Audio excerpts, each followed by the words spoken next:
Welcome, LA Progressive friends, family, readers. Today, we're really fortunate to have with us Marjorie Kelly. Marjorie Kelly is a distinguished senior fellow at the Democracy Collaborative. She's an author who has written several books. And actually, before we started the interview, I was just telling Marjorie how her books really have shifted my mindset. I began reading Marjorie when she published The Divine Right of Capital, and I think I read that 15 years ago, and then Owning Our Future. And then she co-authored The Making of a Democratic Economy. And we're also today going to be talking about her latest, Wealth Supremacy, Unmasking the Myths of Capitalism. And I got this book. Let's see, I signed up for it maybe 3 months ago. You could sign up for it to wait for it to be released. And then it was mailed to me. But I made this appointment for us to talk. And so I've been reading the book nonstop for the past 48 hours. And I've made all of these notes, which I used to hate to do, but not like, I'm like writing in the margins and then dog-earing pages, because it's just chock full of awesome one-liners that help to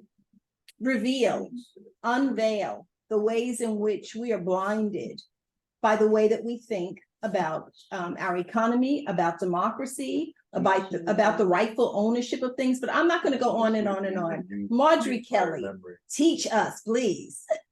Well, Sharon, thank you for having me. Boy, that's a great introduction.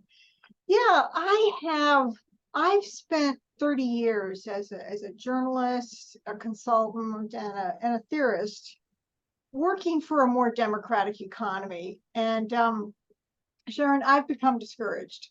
We're losing ground faster than we're gaining it. You know, I've had the privilege to write about thousands of visionaries all over the world who are rebuilding the economy, redesigning worker ownership.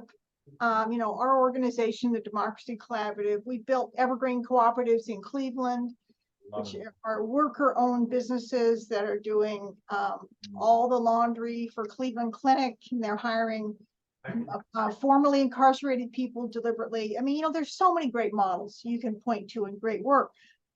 But like I said, we're losing ground. And so I thought I wanted to point out why.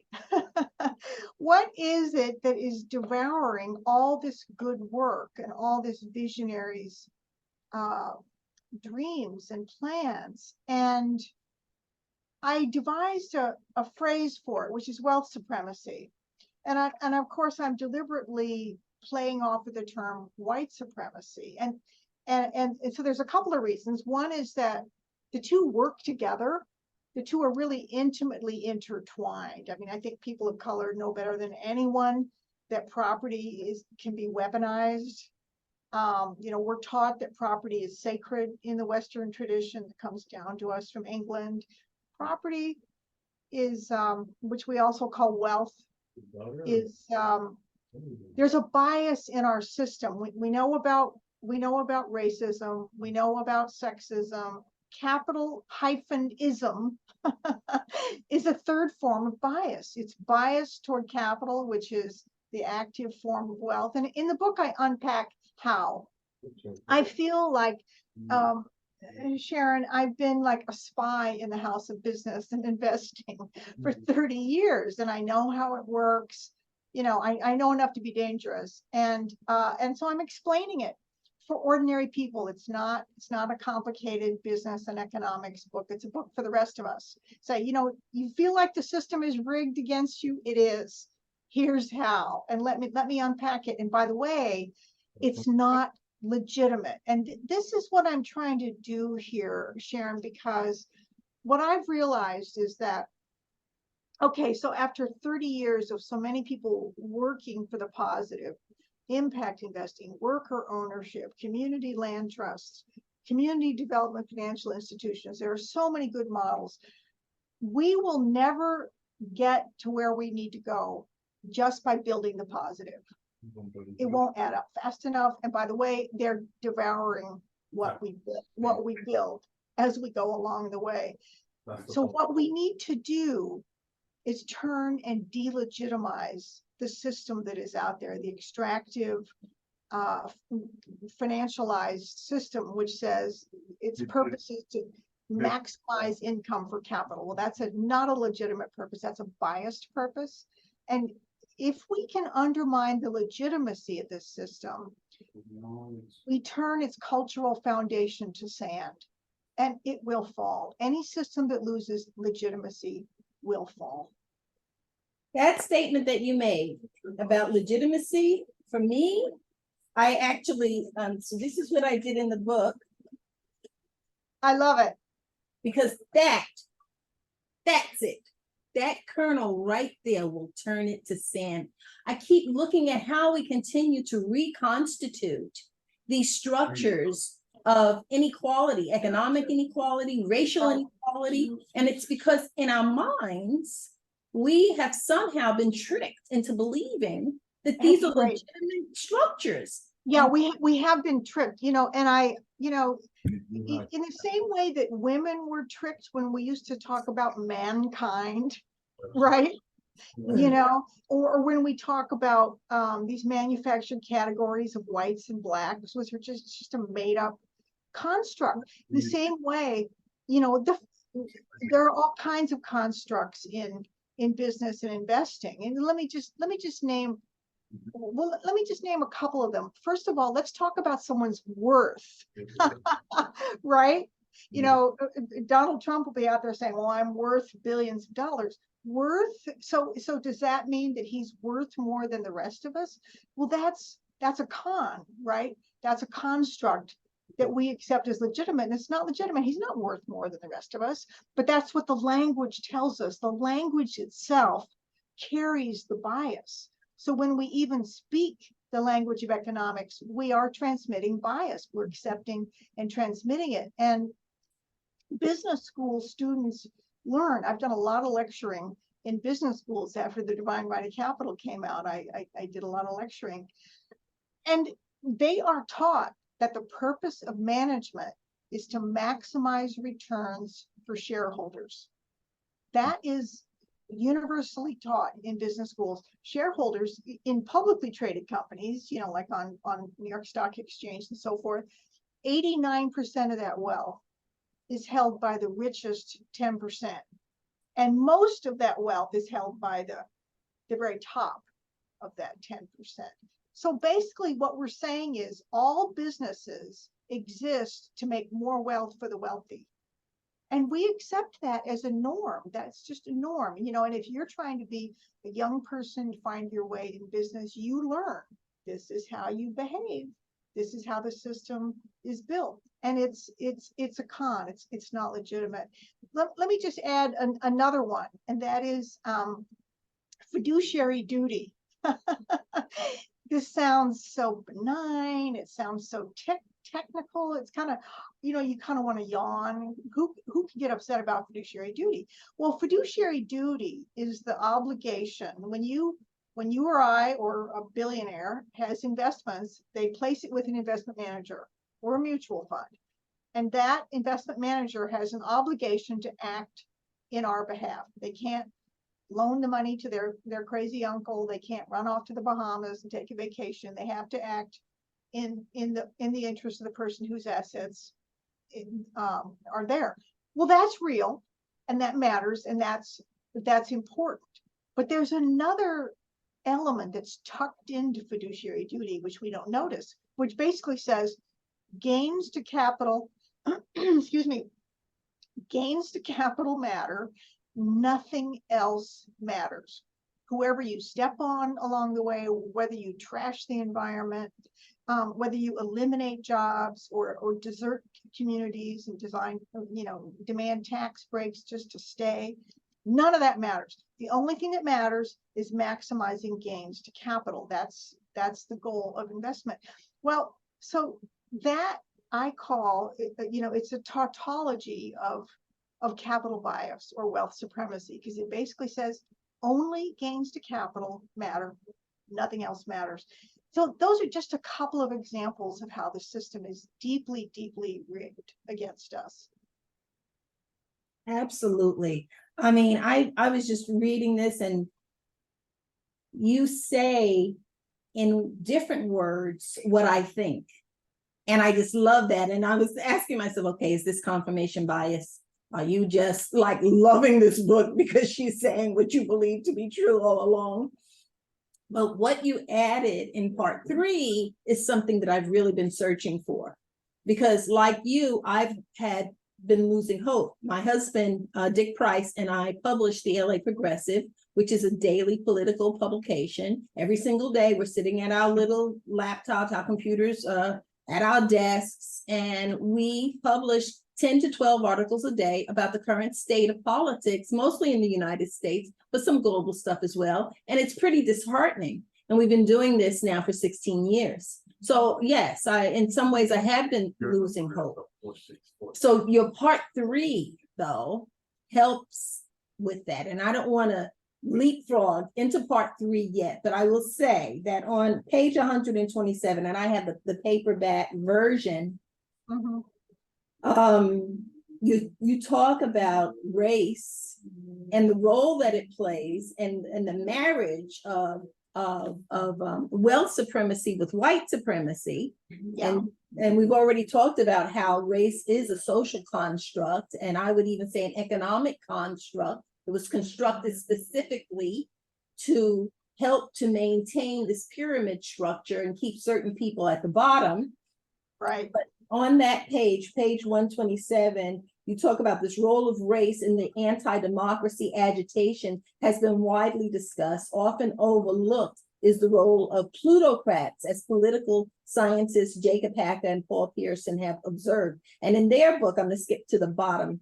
It says, this shift is the rise of plutocracy, government of, by, and for the rich. Republicans escalated white backlash in order to advance a plutocratic agenda, otherwise unlikely to garner popular support. And in my notes, I say Bacon's Rebellion Redux. Because Bacon's Rebellion of 1680 or so is really what that's about. It was the construction of races so that the elite could advance their own plutocratic agendas and garner the support of the white laborers who had, up until that point, were part of blacks and whites and all of these different groups. White wasn't even a word yet. Yeah. But that was the construction of race specifically to empower this elite.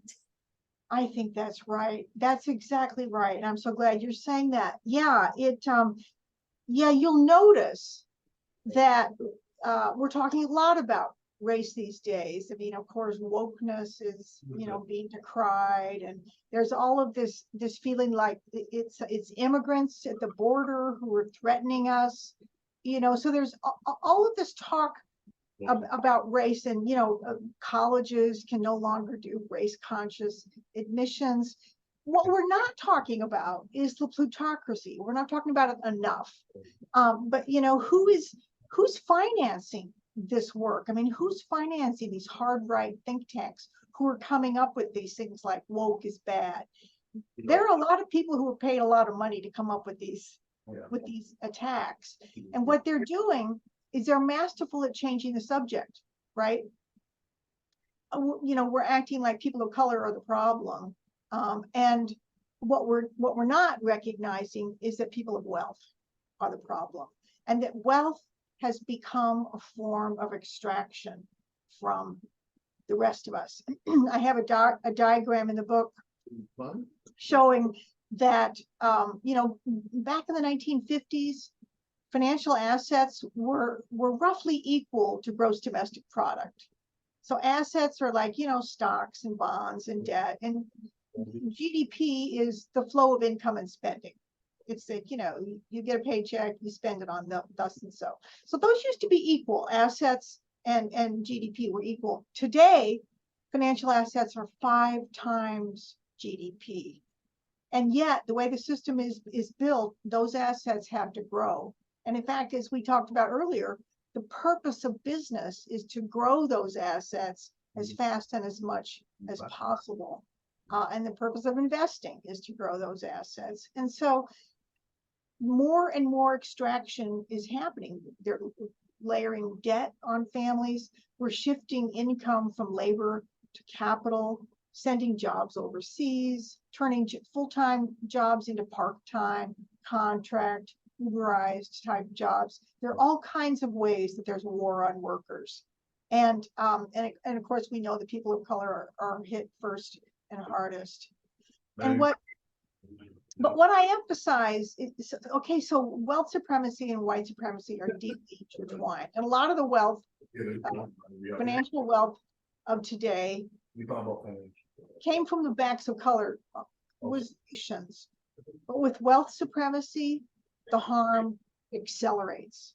It gets bigger year after year after year, because the bigger that big swollen sphere of assets is, the more it has to extract in order to get bigger still. So what we face is a growing menace that essentially what we're not seeing and talking about. We don't think of wealth as a menace, but it is. I do. Good. I mean, Good. you know, I'm a descendant of formerly enslaved of enslaved people. Clearly, it's in my DNA. I know it's a menace. Yes, good for you. We all need to think that way. That wealth, you know, it's fine to have a few assets. We all want to have a little bit of savings for retirement. There's nothing wrong with that. But you know, to have, you know, $100 million or $1 billion. Bill Gates now has $300 billion. That's absurd. That's insane. It's obscene, actually. And I don't mean to blame Bill Gates. And I try in my book not to blame individuals, because it's a way of thinking. It's in the language, it's in the norms, it's in the institutions, it's just in the air we breathe. And we need to see that and delegitimize it. So let's talk about the hope, because I've come to feel like the reconstitution of these unjust systems, that they're inevitable, because of what I've read and because of what I've seen in my lifetime. And just looking back at history, 400 or 500 years, it seems like, you know, we went from feudal systems to slave master systems to employer-employee, where labor means nothing and capital means everything. And we keep changing these names of these systems, but essentially they keep doing the same thing. So it is. That's right. Yeah. So one of the things I like to say is that as a society, we long ago democratized government, but we've never democratized property. Never democratized property, and property is the foundation of power in an economy, and that's where we need to go. Now, luckily, this work is far advanced. This is what I've been tracking as a journalist for 3 decades. There are people in impact investing who have devised funds and methods of investing that benefit people of color, that benefit women, that benefit communities and the environment. And we're talking productive investment that is aiming to have a positive outcome. We know how to do it. There are lots of people doing it, not enough of it, but we do know how to do it. We know that worker-owned companies, and there's about 6,000 of them that are substantially worker-owned. They produce, you know, on average, more than $100,000 in retirement wealth for these workers. They're about 1/4 as likely to be laid off from these companies. These companies are far less likely to go out of business in a downturn. These are successful companies, and they can be quite large. One of my favorite in the West Coast, in the Bay Area, is Recology. And this is a waste hauling and recycling and composting company. It's over $1 billion in revenue. It's 100% owned by its workers. And its stated purpose is a world without waste. It's a remarkable company. It picks up garbage for cities up and down the West Coast. And garbage truck drivers at this company make $100,000 a year. Because if you're if you're not extracting wealth for absentee shareholders, there's more to go around for workers. So there are these different kinds of models. Our CEO at the Democracy Collaborative is Stephanie McHenry. She used to be the president of Shore Bank Cleveland. And this is a bank, Shore Bank of Chicago was a sister organization. And they existed as a bank to make good loans to disadvantaged communities, primarily communities of color. And they were good at it. They knew how to change the underwriting standards. They knew how to attract investors. And on the other hand, I'm sorry to say, were destroyed in the 2008 meltdown. They created good loans and went out of their way. They were a profit-making bank, but they weren't profit maximizing. They made good loans. They helped their communities. Then, leading up to the 2008 meltdown, big capital came in, replaced those with predatory mortgages, extracted the equity, the home equity from mostly families of color, and nearly brought down the global economy. So, and South Shore Bank was destroyed in the process. So, it's an example of how we know how to build the positive. There are lots of models, but big capital is going to devour what we build. So we need to not only build a positive, we need to turn and challenge this wealth maximizing system. And it seems like it's doable. I often think about the 1960s when I was a child, when everybody smoked. My parents smoked, our doctor smoked, the dentist smoked, you know. I mean, Right. It was just everybody. But we changed the culture. There was a concerted effort to change that it's just no longer socially acceptable. It's now even embarrassing to light up a cigarette. I used to be a smoker. I used to be a smoker.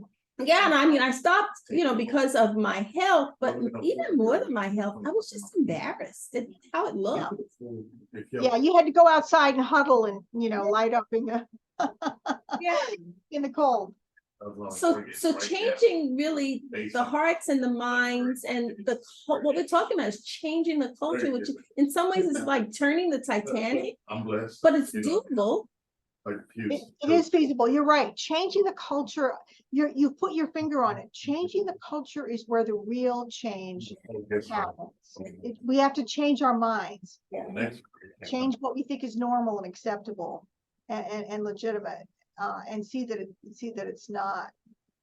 Donella Meadows, the systems theorist, says that the most effective place to intervene to change a system is at the level of mind out of which the system arises. And she's right about that. Like another example is the Me Too movement. Harvey Weinstein for years got away with just sexually abusing one woman after another. He thought women were just toys, playthings for him. But that, when Me Too came and women started speaking out, it was the lack of legitimacy that brought him down. Those women had no power. The only thing they had was cultural acceptance of their view. But they won the day. Yes. So your book has just been released. I think it arrived at my doorstep. I don't know, maybe 10 days ago. So has it been about 10 days? It's been about a week. It came out on September 12th. Okay. And I'm hoping that it's doing well. I'm certainly recommending it to all of the LA progressive readers. That's great. It is doing well. It's been named by Book Bites as a must-read for their Big Ideas Club, and this is a service that's read by hundreds of thousands of people. That will be coming out in October. But yeah, I was at Aspen Institute in DC, did a launch event for me, which was wonderful. We've been I've got lots of radio interviews coming up, so there's a lot of interest, Sharon, and I think what that says is people are ready to start talking system change. They're ready to start talking about wealth supremacy, and let's stop accepting it as normal. Yeah, absolutely. That for me was really the ray of hope that this book brought to me and gave me sort of a sense of, oh, we actually can do something, because it was beginning to feel like kicking over an anthill. You kick over the anthill and then here it comes right back, reconstituted. Yeah, that's right. We can do this. I think it will happen. You know, it's ultimately a pretty rickety system, because if it doesn't constantly grow, it collapses. And it grows by extracting from the rest of us. And that, I don't think that's a sustainable system. And a democratic economy, what we've been talking about, these are sustainable models. My hope is that we'll get there. We'll make the change. It won't be quick or easy, but you know, it was Martin Luther King who said that the arc of history is long, but it bends toward justice. Yeah, I think he's right. I think he's right, and that's a perfect note to end our conversation. Marjorie Kelly, thank you again for providing such a wealth of knowledge, and you've actually done it gradually. You know, beginning with your first book, and I always have to kind of like look at Divine Right of Capital. Yeah, that's 20 years ago. So I've actually read that book twice, or maybe 3 times, and I've given it away to people because it just wonderful. makes sense. So thank you for having me. This has been great fun. thank you. Take care. All right. Bye-bye.